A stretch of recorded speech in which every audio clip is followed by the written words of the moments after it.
Well, thank you very much for being back. The following two sessions will be in English. My name is Annette Weisbach. I'm CNBC's correspondent for Germany, and it's a great honor to lead that transatlantic talk today with Katie from Guttenberg. Thank you very much for... It's a pleasure to be here. Thank you. And it's a little odd to speak in English here at Lake Tegernsee. It's indeed. It was the wish, and we try to fulfill the wish. We talk about foreign policy, and we talk about Trump and transatlantic relations. That's perhaps... Lovely topics. Today is 50 years of peace in Europe. We just heard from Germany's President, Frank-Walter Steinmeier, that he's saying or calling that an epochal breach of values, which we currently are seeing from the US administration. At the same time, there are kind of hopeful signs that the US administration might actually be less hostile than expected. So what do you think? So first of all, I was quite surprised by, if I get the quote correctly, by the federal president today. He held a remarkable speech. But he said that he warned the US president not to change the world order. And in fact, I think that's an understanding we have to gain here. The world order has changed. And just to dream of turning the clock back to where we've been before it comes close to an illusion.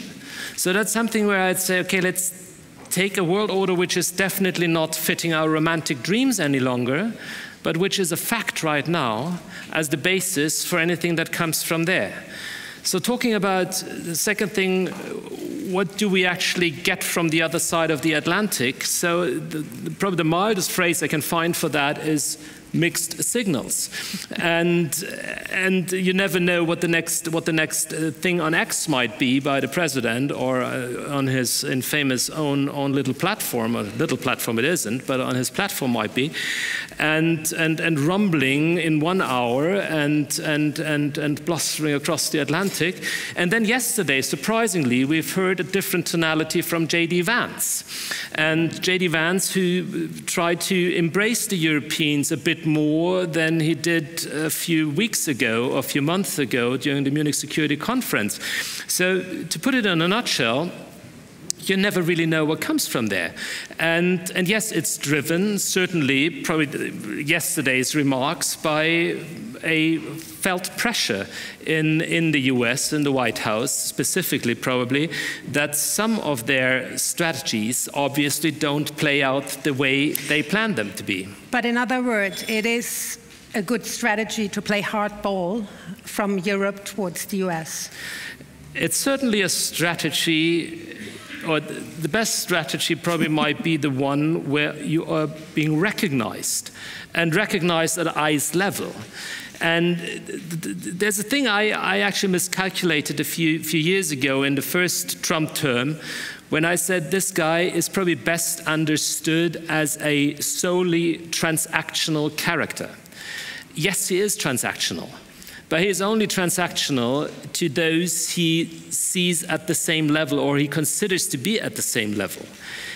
The moment someone shows weakness, he shifts into the behavior of a predator. And he clearly does. And the last thing Europe should appear to be is prey. And so if you somehow slide into that kind of behavior, you're doomed to fail. So yes, there has to be an element of hardball, but there has also to be an element of creating something which could be part of a deal. Because at the end of the day, you're dealing with a deal maker. Yeah, we talk about transatlantic relation here. So is that, as some have said after the Munich Security Conference, the end of transatlantic relations, or is that just a new phase and we can't really trust each other that much anymore? What are the consequences? So it is a new phase, without a question, but we have run through phases for decades. Probably that's the hardest test we've ever seen so far. That's the one thing. The other is, we are also in a phase that finally brings us into a situation where we have to get our act together.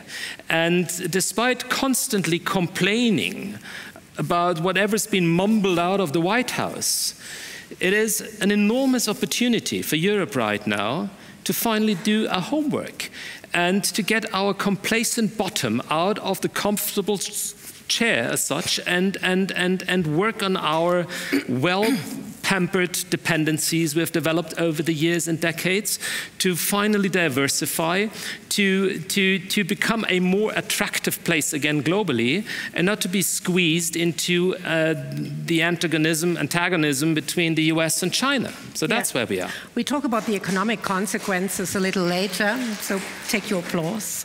We talk about the economic consequences during the panel, so we rather stick a little bit to the political aspects here. So what can we expect from the Trump administration in the next 2 years? Some do say that he doesn't have a lot of time because then there will be midterm elections and then he has no longer the power to actually really reign through. But what's your thinking?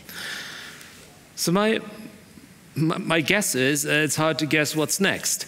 And nevertheless, having said that, you're absolutely right. It's 2 years. By the way, it's also only 2 years for the current German administration to actually get their things done. Otherwise, we might be also drifting into some very unhealthy developments over here. But for them, of course, and that also explains why he's pushing all these executive orders and other things more than even FDR produced during the New Deal before the Second World War. But in the next 2 years, I think we'll see a development where we will have a cascade of orders that are not necessarily logically tied to each other, which we have seen already.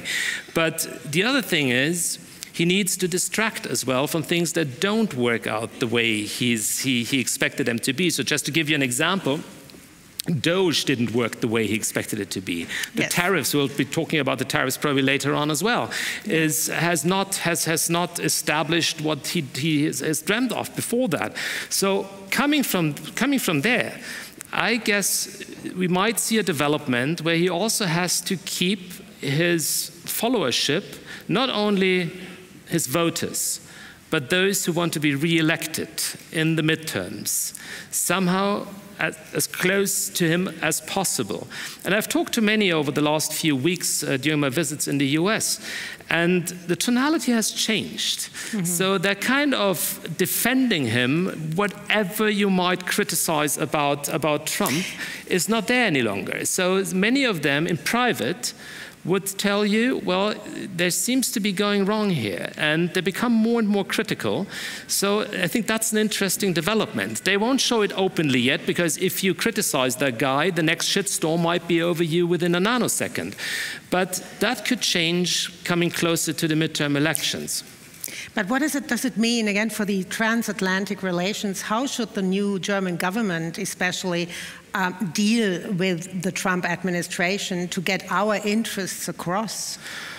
Well, it's a dual-track approach. One is you have to coordinate with the European Union. The last thing we should do is pop up in the Oval Office, as we've seen others popping up there in very awkward situations.